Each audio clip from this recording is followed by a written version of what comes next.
Okay, it is day 721 off the grid, and it's been a lovely fine day today. Look, the boys are out on the trampoline, crushing up some foam or something on there, but yeah.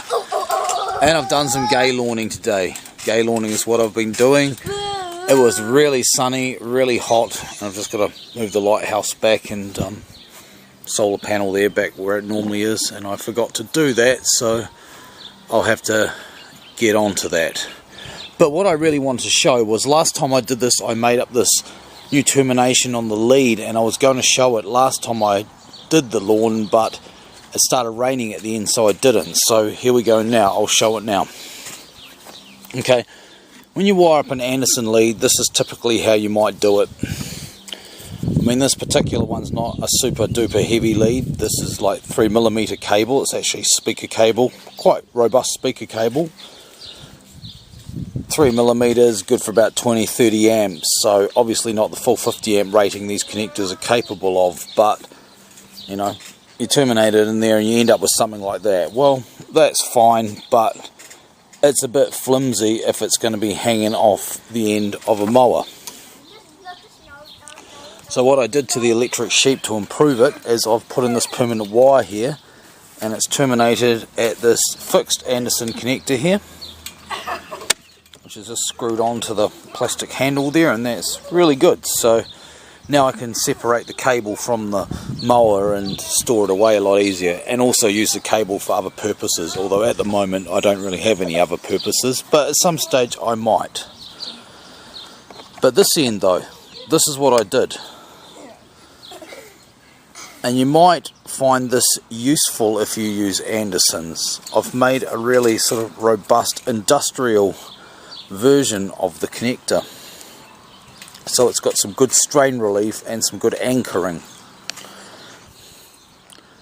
It's terminated in the normal way. Well, I soldered them in, I don't crimp them. I soldered them into the pots in there before assembling the Anderson plug. But what I've added to it is a piece of hose pipe.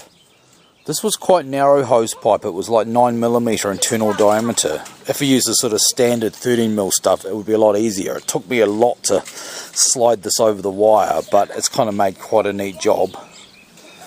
So what you do, the key to it, is you split it so that when you force it up, each side of that split will go inside the plug, and that kind of makes it go in there quite nice. Now there was a little bit of a gap here, so I just filled that in with a bit of hot melt glue. You could actually go right around the edge bits here with more hot melt if you wanted to make this side really weatherproof, but that's not so important in my case. And the other bit is, of course, this strap here. Using the holes that are always on your Anderson connectors, I just put a couple of bolts through, put a piece of strapping here. You could just use a bit of metal and just drill out, you know, the holes where they're meant to be. You don't need all these holes, but this is what I used. I think this actually came from a piece of Meccano rip-off stuff the boys might have once had, and that just gives it a bit of rigidity so that any flexing will start kind of here rather than right up near the plug. And you could just use a cable tie, a couple of cable ties maybe around this, but I had this hose clamp and I thought it would look kind of cool and industrial, so I just added that. So there we have it. It's a really robust Anderson connector for, you know, a line termination.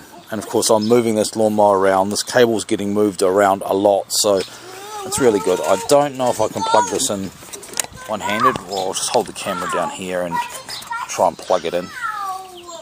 Show you what it looks like.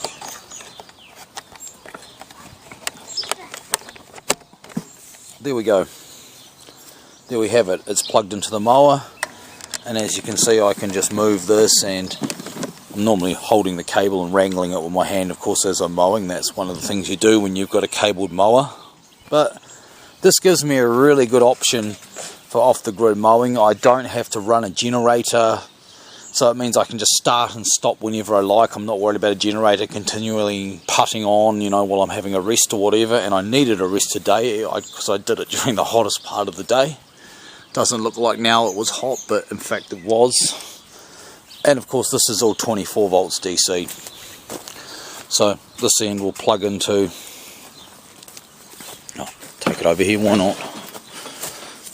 I've installed this one here just under shelter. It's just a normal one, it's not a weatherproof one, but it's under shelter, so it's weatherproof now. Plug it in, and there we go. There's the lawnmower powered up. The LED tells me there's power. Safety. I'll push that in first.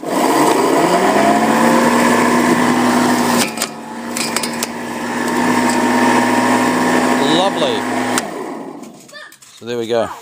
That's the electric sheep on day 721 off the grid, and that's how you make a heavy duty Anderson connector. Although they are starting to bring out commercial Anderson connectors that do have proper strain reliefs now. I mean, even this, the surface mounting sort of semi-weatherproof one doesn't really have any great strain relief here, but of course it doesn't need to in my application here, because it's just fixed and stuff. But they are bringing commercial ones out now that do actually grip the cable a bit better, but I didn't have one, and I didn't have any way of conveniently going and getting one, and I had one of these, so that's what I did, and I think it's pretty cool. So, yep, that'll do before the boys get too mental over there. But I say day 721 off the grid. Not long now till we hit 2 years off the grid. Then these posts may change.